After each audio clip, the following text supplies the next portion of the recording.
अस्सलाम वालेकुम, मैं हूं रिजवान गिलज़ई। नाज़रीन, सुहेल आफरीदी डट गए हैं। आज उनको वज़ीर आज़म ने दो अहम इजलासों में बुलाया हुआ था और उन्होंने वज़ीर आज़म की ज़ेर सदारत दो मीटिंग्स में शिरकत से इनकार कर दिया है और आज के दिन उन्होंने दो मजीद स्टेप्स भी लिए हैं।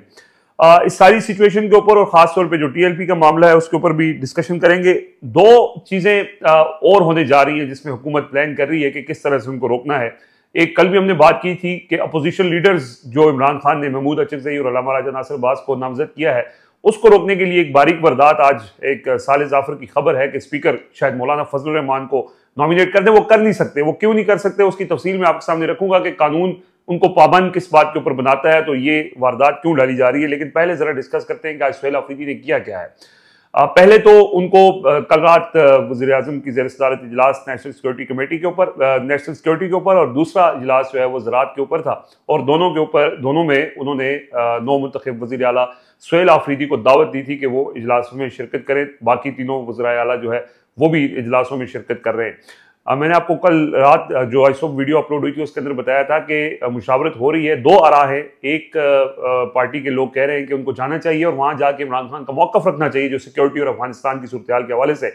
लेकिन दूसरा मौक़िफ़ ये था कि उनको जब तक इमरान खान से मुलाकात नहीं करवाई जाती वो तावन नहीं करेंगे सूबे वफाक के साथ, तो उस सूरत में उनको नहीं जाना चाहिए। बिलाखिर सुहेल आफरीदी ने एक ट्वीट के जरिए फिर ये बताया कि मैं उस वक्त तक किसी इजलास में शिरकत नहीं करूंगा और आज के दो इजलासों में भी शिरकत नहीं करूंगा जब तक इमरान खान से उनकी मुलाकात नहीं करवाई जाती। इस वजह से कि उन्होंने कहा कि सूबे के अवाम ने मैंडेट इमरान खान को दिया है, वो लीडर हैं और जब तक मैं उनसे पॉलिसी गाइडलाइन नहीं लूंगा तब तक मैं किसी भी इजलास में शिरकत नहीं करूंगा। और साथ ही साथ ने यह कहा कि मैं एक बार फिर ये दरख्वास्त करता हूं कि वज़ीर आज़म और बाकी जो वफाकी हुकूमत है वो अथॉरिटीज़ को ये हुक्म दे कि वो मेरी इमरान खान से मुलाकात अरेंज करें, मैं उनसे पॉलिसी गाइडलाइन लूँ और उसके बाद फिर मैं किसी पोजीशन में हूँगा कि मैं किसी भी फोरम के ऊपर अपने सूबे का मौक़िफ़ पेश कर सकूँ। साथ ही ये खबर भी सामने आई थी कि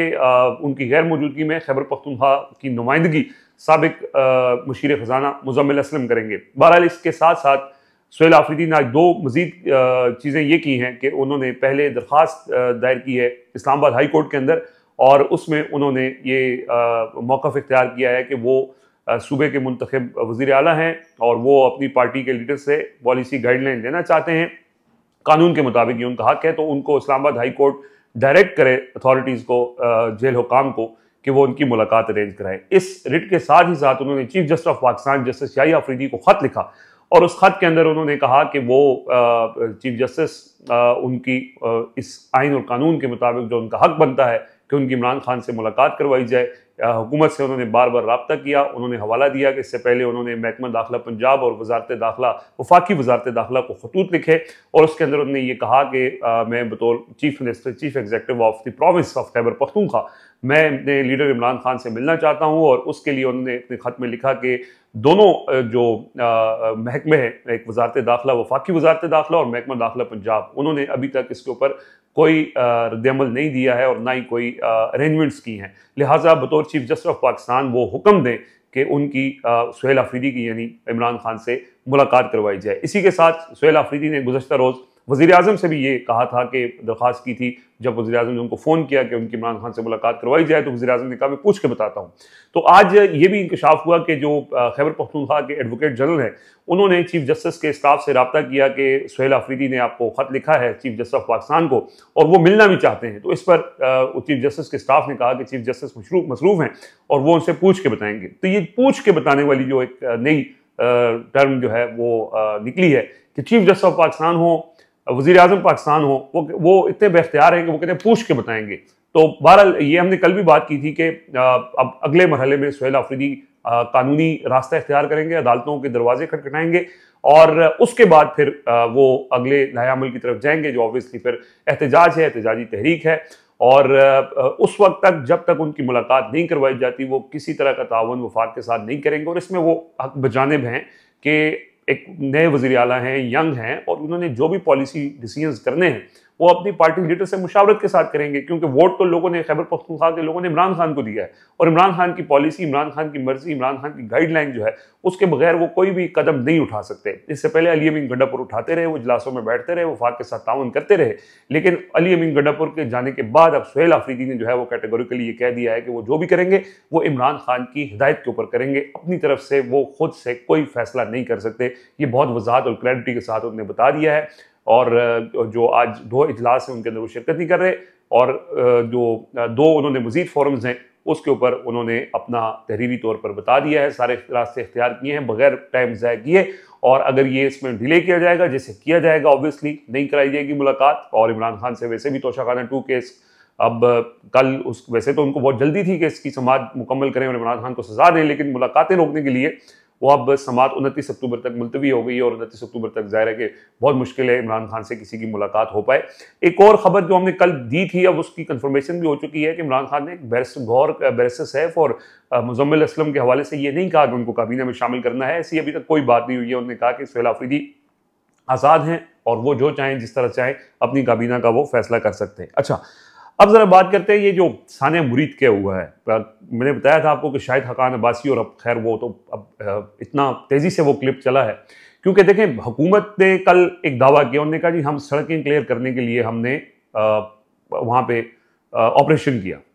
और उसके नतीजे में उन्होंने कहा कि जी कुछ ज़्यादा नुकसान नहीं हुआ। हुकूमत का दावा है, TLP वाले दावा कर रहे हैं कि बहुत ज़्यादा नुकसान हुआ है, सोशल मीडिया पे दावा है बहुत ज़्यादा नुकसान हुआ है। लेकिन इस सब में साबिक वज़ीर आज़म शायद हकान अब्बासी ने अपने हल्के के एक शहरी जो TLP का कारकुन था जो मुरीद के में शहीद हुआ, उनके हवाले से कहा कि उसकी लाश उठा के लाहौर ले जाई गई और अब उनके वरसा को नहीं दी जा रही कि आप जब तक गारंटी नहीं देंगे कि आप कोई कानूनी कार्रवाई नहीं करेंगे आपको लाश नहीं देंगे। इसके ऊपर वसीम अब्बासी हैं, सीनियर साफ़ी हैं, और उन्होंने इसके ऊपर स्टोरी की, काम किया और उन्होंने तस्दीक की। उन्होंने कहा जी शायद हकान अब्बासी जो बात कर रहे हैं उसकी मैंने खुद तस्दीक की और उनके अहल खाना को बहुत ज़्यादा मुश्किलात का सामना करना पड़ रहा है और उनको लाश नहीं दी जा रही। तो ये इससे इंडिकेट होता है कि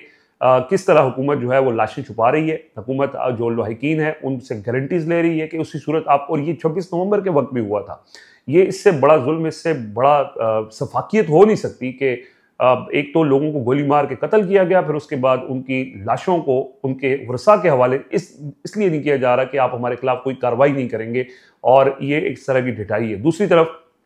एक्शन शुरू हो गए, जाहिर है ये पंजाब काबीना ने इसकी मंजूरी दे दी है, TLP के ऊपर पाबंदियाँ लग रही हैं, उनकी मसाजिद को सील की जा रही है और ये होना है लोगों से ज़बरदस्ती बयान दिलवा के उनसे लाताल्लुकी का भी ऐलान किया जा रहा है। ये चीज़ें अपनी जगह पे हैं कि ठीक है उनसे आप इख्तिलाफ कर सकते हैं, उनके तर्ज़ सियासत से, तर्ज़ अमल से, क्या ऐसी मुतशद्दद जमात को सियासत का हक होना चाहिए नहीं होना चाहिए, इस पर डिबेट हो सकती है, बात हो सकती है, कानून मौजूद है, कानूनी रास्ता इख्तियार किया जा सकता है, सियासी जमात पर पाबंदी का भी एक तरीक़ाकार है, इलेक्शन कमीशन है, सुप्रीम कोर्ट ऑफ पाकिस्तान है, तो खैर वो भी सारा इनका अपना ही है, वो तो करवा ही लेंगे, लेकिन उस पर ठीक है वो करना है करें, नहीं करना नहीं करें। लेकिन जो गोली चलाने और लोगों को कत्ल करने वाला मामला है ये बहुत सफाकियत है, ये बड़ा जुल्म है, और इसके ऊपर अगर ये जुल्म रोका ना गया और ये न्यू नॉर्मल बन चुका है तो ये सब तक आ सकता है। जो लोग आज खामोश हैं हो सकता है कल वो भी इसकी जद में आए। अच्छा, आज मैं पहले जिक्र करता हूँ ज़रा साले जाफ़र साहब। ये साले जाफ़र हों, अंसार अब्बासी हों, ये हुकूमत की खबरें, जो हुकूमत के प्लान्स होते हैं ना वो बता देते हैं खबरों के ज़रिए। जंग अखबार में साले जाफ़र ने यह खबर दी कि जी चूँकि PTI के जो अरकान हैं, इलेक्शन कमीशन ने उनको आज़ाद अरकान डिक्लेयर कर दिया है, तो अब कौमी असम्बली में सबसे बड़ी अपोजिशन जमात JUI है, लिहाजा स्पीकर जो है वो JUI के जो सरबराह हैं मौलाना फजलुर रहमान, उनको कौमी असम्बली में अपोजिशन लीडर नामजद कर देंगे। ये उन्होंने बात की है, लेकिन उनको मालूम नहीं है कि जो कानून है वो इस हवाले से क्या कहता है। इससे पहले ये इख्तियार था, इसमें कोई शक नहीं है कि इससे पहले ये इख्तियार स्पीकर का था, और माजी में उस वक्त जब 2002 का इलेक्शन हुआ था तो उस वक्त मौलाना फजलुर रहमान, हालांकि पीपल्स पार्टी बड़ी जमात थी, MMA के जो सरबराह थे मौलाना फजलुर रहमान, उनकी कम सीटें थी, लेकिन स्पीकर चौधरी अमीर हुसैन उस वक्त स्पीकर थे, उन्होंने अपने इख्तियारात का इस्तेमाल करते हुए उनको अपोजिशन लीडर नामजद कर दिया था। लेकिन बाद में इन रूल्स में तरमीम हुई और कौमी असम्बली का जो रूल्स एंड प्रोसीजर है 2007 का, उसके अंदर जो उसकी शिक नंबर 39 है वो ये वाजे करती है कि कौमी असम्बली में कोई भी मेंबर जिसके साथ अपोजिशन अरकान की अक्सरियत हो और उसके ऊपर उनके साइंस हो,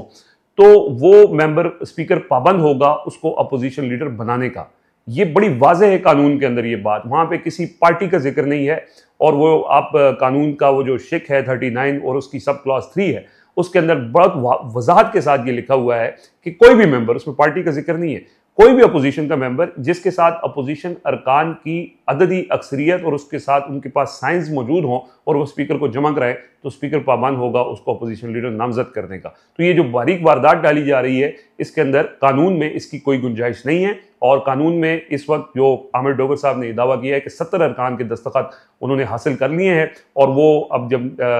वीकेंड होगा और अगले हफ्ते वो स्पीकर सेक्रेटेरिएट में वो जमा करवा देंगे दस्तखत, और उसके बाद फिर जाहिर है कि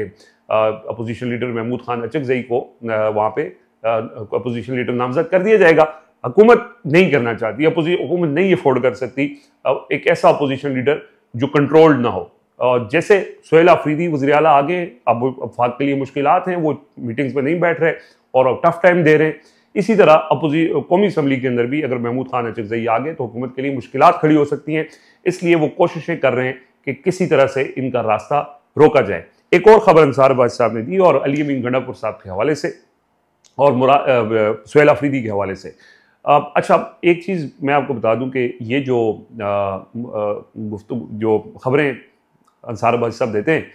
इसमें या तो ये अली अमीन गंडापुर के हक में होती हैं मोस्टली ना, और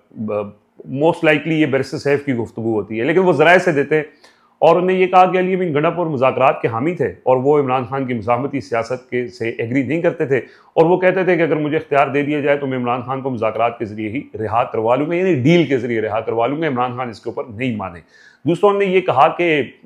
अलीमा खान के ऊपर वही अली अमीन गंडापुर के इल्ज़ामात थे, वो खबर दी, लेकिन साथ साथ ने ये कहा कि एक फैमिली मेम्बर के ज़रिए मुराद सईद ने सुहेल आफरीदी का नाम इमरान खान तक पहुँचाया, और इमरान खान सुहेल आफरीदी को नहीं जानते थे, उन्होंने मुराद सईद के कहने पे उनको नामजद किया है, और उनका मकसद ये है कि वो एहतजाजी और मुज़ाहमती सियासत का रास्ता इख्तियार करना चाहते हैं। और ज़राए जो PTI के ज़राए, और ये गुफ्तगू ज़ाहिर मैं अगेन ये कह रहा हूँ कि बैरिस्टर सैफ और इस तरह के लोगों की हो सकती है, वो ये चाहते हैं कि ये तर्ज़ अमल ठीक नहीं है और इससे इमरान खान की रिहाई मुमकिन नहीं है। लेकिन साथ साथ वो क्रेडिट अली अमीन गंडापुर को देते हैं कि उन्होंने बड़ी कोशिश की, करवा तो नहीं सके रिहा। तो ये इस तरह की वारदातें। और फिर अलीमा खान के हवाले से जो उनकी गुफ्तगू थी कि अलीमा खान की वजह से पार्टी डिवाइड थी, इमरान खान ने कहा कि अली अमीन गंडापुर ने कहा कि अलीमा खान ख़राब कर रही है और इस हवाले से इमरान खान एक्शन लें, लेकिन उन्होंने एक्शन लेने के बजाय अली अमीन गंडापुर को भी फारिग कर दिया। तो ये इस तरह की चीज़ें जो है वो अभी भी उनके हक़ में लिखी जा रही है, और ये कौन लिखवा रहा है, कैसे लिखवाई जा रही है, लोग समझते हैं, अच्छी तरह से समझते हैं। बहरहाल ये कुछ अपडेट्स थी नाज़रीन, मज़ीद अपडेट्स आपसे शेयर करते रहेंगे साथ साथ। अब तक के लिए इजाज़त दीजिए, अल्लाह हाफ़िज़।